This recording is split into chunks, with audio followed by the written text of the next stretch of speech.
Hi everyone! Today, I'm going to teach you some basic Japanese greetings and expression that you can use every day.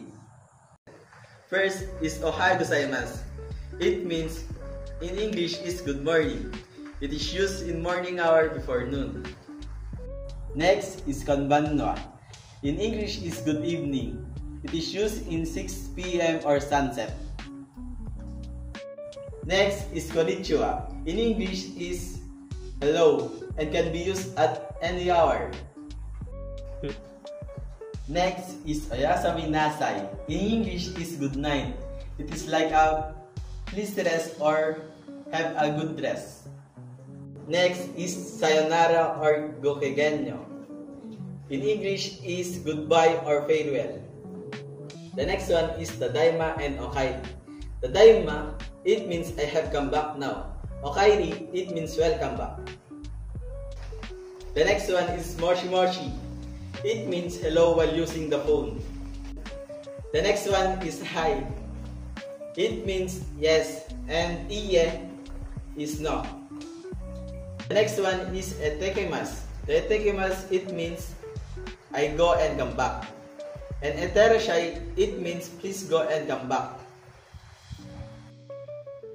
The next one is Arigato gozaimasu. In English is thank you. It means this is praise to express thanks and gratitude. And you can shorten the praise to arigato in a casual situation. But arigato gozaimasu is more polite.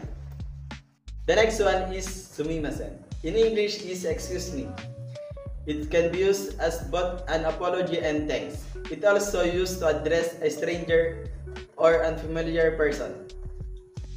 The next one is Kyochukite. In English is to pay attention to safety or take care. It can be used when the possibility to some danger. The next one is Gomennasai. In English is I am sorry. It is acceptable in both formal and informal situation. The next one is Otsukaresama desu. It means thank you for your hard work. It is used to acknowledge someone's effort and show appreciation. The next one is Erashaimase. In English is welcome, but it is used to greet someone, customer, informal and polite, and do not expect response. The next one is Yokosu. The English of Yokosu is welcome. It means it is used to welcome someone to a place such as city or public event, a home. Thank you for watching everyone. Jane!